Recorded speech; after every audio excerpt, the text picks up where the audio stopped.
Hello বন্ধুরা, welcome in my another video. আজকের ভিডিওটা তোমাদের জন্য খুবই গুরুত্বপূর্ণ। তোমরা যারা ডিপ্লোমা ইন ফার্মাসি কোর্সে স্টেট মেডিকেল ফ্যাকাল্টির আন্ডারে গভর্নমেন্ট কলেজে পড়াশোনা করতে চাও, তো তোমাদের একটা সুযোগ রয়েছে। আর তোমরা যারা স্টেট মেডিকেল ফ্যাকাল্টির আন্ডারে কোনো গভর্নমেন্ট কলেজগুলোতে প্যারামেডিক্যাল কোর্সে ভর্তি হতে পারোনি, বা যাদের র্যাঙ্ক বেশি হওয়ার কারণে তোমরা গভর্নমেন্ট কলেজ পাওনি, তো তোমাদের জন্য একটা সুযোগ রয়েছে, তোমরা ফার্মাসিতে অ্যাডমিশন নিতে পারো। তো তার জন্য স্টেট মেডিকেল ফ্যাকাল্টি অলরেডি নোটিশও পাবলিশ করে দিয়েছে। তো আজকে আমি তোমাদেরকে সম্পূর্ণ ডিটেলসটা বলে দিচ্ছি, তোমরা দেখে নাও। তোমাদের এখানে এলিজিবিলিটি ক্রাইটেরিয়া কী আছে এবং তোমাদের এখানে কোয়ালিফিকেশান কী লাগছে, তোমাদের কাউন্সেলিং কী করে হবে, আমি সম্পূর্ণ প্রসেসটা এখানে বলে দিচ্ছি। তোমরা ভালো করে ভিডিওটা দেখো পুরোটা। আর যারা আমাদের চ্যানেলে নতুন, তোমরা চ্যানেলটাকে অবশ্যই সাবস্ক্রাইব করে দাও এরকম আরও আপডেট পাওয়ার জন্য। তো এখানে তোমরা প্রথমে দেখো, এখানে লেখা আছে গত 30 অক্টোবর স্টেট মেডিকেল ফ্যাকাল্টি ওদের ওয়েবসাইটে নোটিশ পাবলিশ করেছিল এই ফার্মাসিতে অ্যাডমিশনের জন্য, ঠিক আছে। তো প্রথমে দেখো এখানটাতে লেখা আছে যে notification regarding counseling and admission to diploma in pharmacy course for the academic year 2025-26 in the government pharmacy institute। এখানে দেখো তিনটে গভর্নমেন্ট ফার্মাসি কলেজ আছে। প্রথমটা হচ্ছে pharmacy college Kalyani, pharmacy college Bankura আর ফার্মাসি কলেজ জলপাইগুড়ি। তিনটে কলেজ আছে, কল্যাণী, বাঁকুড়া, জলপাইগুড়ি। এই তিনটে কলেজে তোমাদের অ্যাডমিশনটা হবে, তিনটেই গভর্নমেন্ট কলেজ। এবার এখানটাতে দেখে নাও তোমাদের ফর্ম ফিল আপটা কবে থেকে স্টার্ট হচ্ছে। তোমাদের অলরেডি ফর্ম ফিল আপ শুরু হয়ে গিয়েছে। তো আমি বলে দিচ্ছি, এখানে দেখো 6/11/2025, 6/11/25 থেকে 17/11/25 5টা পর্যন্ত, ঠিক আছে, বিকেল 5টা পর্যন্ত তোমাদের ফর্ম ফিল আপ চলবে। মানে এইটা নভেম্বর মাসের 6 তারিখ থেকে 17 তারিখ পর্যন্ত তোমাদের ফর্ম ফিল আপ চলছে। তোমরা ফর্ম ফিল আপটা গিয়ে করে নিও, ঠিক আছে। তো এবার দেখে নাও এখানে তোমাদের কতগুলো সিট আছে। এখানে এরা নোটিশের সিট ম্যাট্রিক্সটা দিয়ে দিয়েছে, আমি এবার তোমাদেরকে দেখিয়ে দিচ্ছি।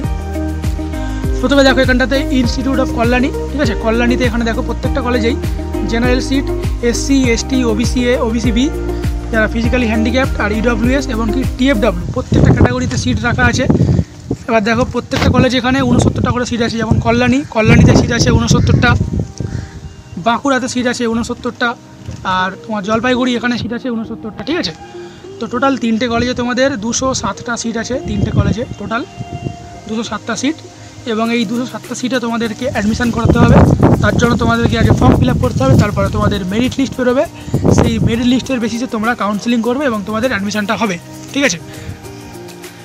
এবার দেখো এখানটাতে এরা স্পষ্ট লিখে দিয়েছে, the course will commence on and from 1 December 2025। মানে এই মাসের মধ্যেই তোমাদের form fill up, admission, counselling সব কমপ্লিট হয়ে যাবে এবং ডিসেম্বরের 1 তারিখ থেকে তোমাদের সেশন চালু হয়ে যাবে। এবার এখানে তোমরা দেখে নাও যেখানে তোমাদের এলিজিবিলিটি ক্রাইটেরিয়া কী লাগছে। প্রথমত তোমাকে একজন ইন্ডিয়ান সিটিজেন হতে হবে, ঠিক আছে, এবং তোমাকে ওয়েস্ট বেঙ্গল স্টেটে মিনিমাম লাস্ট 10 ইয়ার্স বসবাস করতে হবে, ঠিক আছে। তোমাকে ওয়েস্ট বেঙ্গলে মিনিমাম লাস্ট 10 ইয়ার্স তোমাকে এখানে বসবাস করতে হবে এবং তোমাকে একজন ইন্ডিয়ান রেসিডেন্ট হতে হবে। যদি কেউ ওয়েস্ট বেঙ্গলে লাস্ট 10 ইয়ার্সের কম বসবাস করে তারা কিন্তু এখানে অ্যাপ্লিকেবল নয়। এখানে লিখে দিয়েছে তোমাকে অবশ্যই একজন ওয়েস্ট বেঙ্গলের বাসিন্দা হতে হবে, 10 বছরের বেশি তোমাকে এখানে বসবাস করতে হবে। তার জন্য তোমাদেরকে আবার একটা ডোমিসাইল সার্টিফিকেট বানাতে হবে, এটা আমি পরে বলে দিচ্ছি। এবার দেখো নিচের দিকে কী লেখা আছে, ডিপ্লোমা ইন ফার্মাসি। এখানে এলিজিবিলিটি কোয়ালিফিকেশান কী লাগছে দেখো। Candidate passed higher secondary examination in science, মানে তোমাকে সায়েন্স ব্যাকগ্রাউন্ড থেকে তোমাকে HS পাস করতে হবে। কী সাবজেক্ট থাকতে হবে, তোমাকে অবশ্যই ফিজিক্স, কেমিস্ট্রি, বায়োলজি, ম্যাথামেটিক্স এগুলোর মধ্যে তোমাকে থাকতে হবে। হয় ফিজিক্স, কেমিস্ট্রি, বায়োলজি অথবা ফিজিক্স, কেমিস্ট্রি, ম্যাথামেটিক্স, তোমাকে এই সাবজেক্টগুলো তোমাকে থাকতে হবে। এবার এখানে দেখে নাও তোমার কী তোমার এজ ক্রাইটেরিয়া লাগছে। তোমাকে অবশ্যই একজন candidates shall complete the age of 17 years on or before 31 December 2025, মানে 31 ডিসেম্বর 2025-এর আগে তোমার অবশ্যই 17 বছর বয়স হতে হবে। এবার এখানে ডিউরেশন অফ কোর্স কী লেখা আছে। এখানে টোটাল এই যে কোর্সটা ডিপ্লোমা ইন ফার্মাসি কোর্সটা, এটা টোটাল তোমাদের 2 ইয়ারের কোর্স, ঠিক আছে। 2 ইয়ার পরে তোমাদের কোর্সটা কমপ্লিট হয়ে যাবে। এবার যারা ভোকেশনাল নিয়ে পড়াশোনা করেছে, মানে যারা মাধ্যমিকের পরে যারা ভোকেশনাল নিয়ে পড়াশোনা করেছে তারা কিন্তু এর জন্য এলিজিবল নয়, তারা কিন্তু এখানে অ্যাপ্লাই করতে পারবে না, সেটা এরা লিখে দিয়েছে, ঠিক আছে। তো এবার আমরা আসবো এখানটাতে তোমাদের কাউন্সেলিংটা কী করে হবে সেটা তোমরা দেখে নাও। দেখো এরা এখানটাতে স্পষ্ট লিখে দিয়েছে সিলেকশান প্রসিডিওর, তোমরা দেখতে পাচ্ছ এখানটাতে দেখো সিলেকশান প্রসিডিওর, মানে তোমাদের কাউন্সেলিংটা কী করে হবে আর তোমাদের মেরিট লিস্ট কী করে বেরোবে সেটা আমি বলে দিচ্ছি, দেখে নাও। কী লেখা আছে এখানটাতে, candidates will be selected on the basis of total marks obtained in physics, chemistry and mathematics or biology at the HS examination or equivalent examination as approved by the Pharmacy Council of India। মানে তোমাদের এইচএসে তোমরা যে physics, chemistry, mathematics অথবা biology তোমাদের যে subject থাকবে, ঠিক আছে, এই সাবজেক্টগুলোর মধ্যে তোমার যে কোনো 3টে সাবজেক্টে তোমার যে টোটাল মার্কস তার উপর ভিত্তি করে তোমার র্যাঙ্কিংটা হবে। তার মানে কীরকম, ধরে নাও হয় তোমার ফিজিক্স, হয় তোমার এখানে দেখে নাও আমি বলে দিচ্ছি, ধরে নাও হয় তোমার ফিজিক্স, কেমিস্ট্রি, বায়োলজি, কিংবা তোমার ফিজিক্স, কেমিস্ট্রি, ম্যাথামেটিক্স, ঠিক আছে, হয় তোমার এই কম্বিনেশনটা কিংবা এই কম্বিনেশনটা, যে কোনো একটা কম্বিনেশন থাকতে হবে, হয় ফিজিক্স, কেমিস্ট্রি, বায়োলজি কিংবা ফিজিক্স, কেমিস্ট্রি, ম্যাথামেটিক্স। এইবারে তোমাদের এই 3টে সাবজেক্টের যে নাম্বার, সেই নাম্বারে টোটাল করবে, সেই নাম্বার টোটাল করার পরে সেই টোটাল নাম্বারের উপর ভিত্তি করে তোমাদের মেরিট লিস্টটা পাবলিশ হবে, তোমাদের র্যাঙ্কটা পাবলিশ হবে, ঠিক আছে। যাদের ফিজিক্স, কেমিস্ট্রি, বায়োলজি আছে তাদের ফিজিক্স, কেমিস্ট্রি, বায়োলজির নাম্বার দিয়ে যে টোটাল হবে তার উপর ভিত্তি করে র্যাঙ্ক আসবে। যাদের ফিজিক্স, কেমিস্ট্রি, ম্যাথ ছিল তাদের এই 3টে সাবজেক্টে যে টোটাল নাম্বার তার উপর ভিত্তি করে তাদের র্যাঙ্ক আসবে, ঠিক আছে।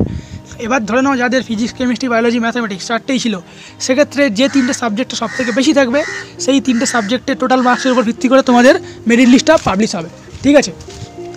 তো এবার এখানে বলে দিয়েছে এরা, যদি কারোর টোটাল মার্কস যদি দুজনের সেম হয়, যদি দুটো ক্যান্ডিডেট ধরো তার দেখা গেল যে দুজনের টোটাল মার্কসটা সেম, সেক্ষেত্রে ওরা প্রথমে দেখবে যে কার কেমিস্ট্রিতে নাম্বার বেশি। যদি দেখে যে কেমিস্ট্রিতেও নাম্বার সেম, তখন ওরা দেখবে যে ফিজিক্সে কার নাম্বার বেশি। যদি ওরা দেখে যে ফিজিক্সেও নাম্বার সেম, তখন ওরা দেখবে যে ম্যাথামেটিক্স কিংবা বায়োলজিতে কার নাম্বার বেশি আছে। আর যদি দেখা যায় যে সবকটাতেই নাম্বার সেম পেয়েছে দুটো ক্যান্ডিডেট, তখন ওরা দেখবে যে কার এজ বেশি। সেক্ষেত্রে যার এজ বেশি হবে তার র্যাঙ্কটা আগে থাকবে, ঠিক আছে। তো এটা তোমরা এখানে একবার পড়ে দেখে নিও, আমি তোমাদেরকে বলে দিলাম, তোমরা একবার এটা পড়ে দেখে নিতে পারো, এখানে সেম লেখা আছে। এবার দেখে নাও এখানে একটা ইম্পর্টেন্ট জিনিস এরা বলে দিয়েছে যে আপগ্রেডেশন, ঠিক আছে। মানে কি, দেখো তোমরা যখন স্টেট মেডিকেল ফ্যাকাল্টির আন্ডারে তোমরা যখন কাউন্সিলিং করছিলে, তখন কিন্তু তোমাদের যখন কলেজ অ্যালটমেন্ট আসে তখন কিন্তু তোমরা সরাসরি তোমরা সেখানটাতে অ্যাডমিশন নিতে পারতে কিংবা অটো আপডেট করতে পারতে। কিন্তু এখানে এরা স্পষ্ট লিখে দিয়েছে, this year college upgradation is not applicable once a candidate is allotted and admitted to a seat in a particular institute, he or she cannot appear for further upgradation in subsequent institute। তার মানে তোমার এখানে স্পষ্ট বলে দিয়েছে তোমাদের কাউন্সিলিংয়ের seat অ্যালটমেন্টের পরে তোমরা কিন্তু কোনো আপগ্রেড করতে পারবে না, ঠিক আছে। তোমরা কিন্তু কোনো এখানে আপগ্রেড করতে পারবে না, তোমাদেরকে সরাসরি হয় অ্যাডমিশন নিতে হবে, নাহলে তোমাদের সিটটা ছেড়ে দিতে হবে, ঠিক আছে। এখানে কোনো অটো আপডেট করার ব্যাপার নেই, তুমি যে কলেজ পাবে তোমাকে সেই কলেজেই অ্যাডমিশন নিতে হবে। তো এরপরে বাকি যে নোটিশগুলো আছে তোমরা এগুলো পড়ে নিও, এগুলো তেমন কিছু নেই, তোমরা একবার পড়ে নিও, ঠিক আছে। তো এবার আমি তোমাদেরকে এখানে দেখা তোমাদের কী কী ডকুমেন্টস তোমাদেরকে সাবমিট করতে হবে যখন তোমরা ডকুমেন্ট ভেরিফিকেশনে যাবে। এখানে এরা পুরো লিস্ট দিয়ে দিয়েছে, ঠিক আছে। এটা একবার তোমরা দেখে নেবে, কিংবা পরে আমি একটা ভিডিও করে সেখানে বলে দেবো কী কী ডকুমেন্টস লাগবে। তো এই হচ্ছে পুরো এখানে ব্যাপারটা দেওয়া আছে, তোমরা পরে। তো এবার দেখো, এটা হচ্ছে স্টেট মেডিকেল ফ্যাকাল্টি সবথেকে লেটেস্ট নোটিশ, 6 নভেম্বর পাবলিশ হয়েছে। এখানে তোমাদের পুরো অনলাইন ফর্ম ফিল আপ কীভাবে কী করতে হবে না করতে হবে সব এখানটায় লেখা আছে। এটা আমি পড়ে শুনিয়ে দিচ্ছি, তোমরা দেখে নাও। তো দেখো এখানটাতে এই যে হলুদ হাইলাইট করা আছে, ঠিক আছে, এখানটাতে তোমরা লেখা আছে ফর্ম ফিল আপ কবে থেকে শুরু হচ্ছে। এখানে তোমাদের 6 নভেম্বর, মানে 6 নভেম্বর অলরেডি চলে গেছে, 6 নভেম্বর থেকে 17 নভেম্বর ফর্ম ফিল আপ চলছে এখন। তোমরা ফর্ম ফিল আপটা গিয়ে করে নিও, এবং ফর্ম ফিল আপের জন্য তোমাদের এখানে 600 টাকা করে পে করতে হবে। অ্যাপ্লিকেশন ফি 600 টাকা পে করে তোমরা ফর্ম ফিল আপটা করতে পারবে। এবং 17 তারিখে বিকেল 5টা পর্যন্ত কিন্তু ফর্ম ফিল আপ চলবে, ঠিক আছে। তাই 17 তারিখের আগে তোমরা যারা করতে ইচ্ছুক ফর্ম ফিল আপটা করে নিও। আর তোমরা যারা প্যারামেডিক্যাল কোর্সে ভর্তি হতে পারোনি, তোমাদের যাদের এইচএসএ মার্কস ভালো আছে, তোমরা একটা সুযোগ পেয়ে যাচ্ছ, তোমরাও ফর্ম ফিল আপটা গিয়ে করো। ফর্ম ফিল আপটা করলে যদি তোমরা ফার্মাসি কলেজে চান্স পেয়ে যাও, তাহলে সেখানে অ্যাডমিশন নিতে পারো, ঠিক আছে।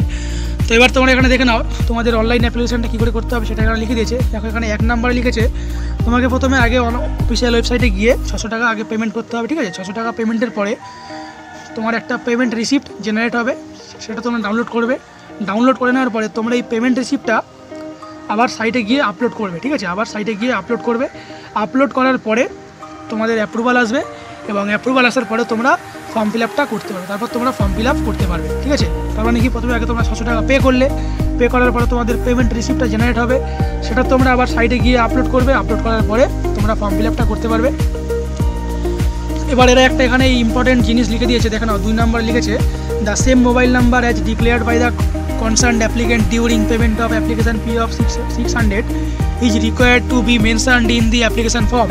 Alternate mobile number will not be entertain. মানে কি, তোমরা যখন 600 টাকা পেমেন্ট করবে তখন তোমরা যে ফোন নাম্বারটা ইউজ করবে, তোমরা কিন্তু সেম ফোন নাম্বার দিয়েই তোমাদের পুরো অ্যাপ্লিকেশন ফর্মটা ফিল আপ করবে, ঠিক আছে। মানে তোমরা এখানে 2-3টে ফোন নাম্বার ইউজ করবে না, একটা ফোন নাম্বার দিয়েই পেমেন্ট করবে এবং একটা ফোন নাম্বার দিয়েই ফর্ম ফিল আপটা করবে, সেটা এরা এখানে লিখে দিয়েছে।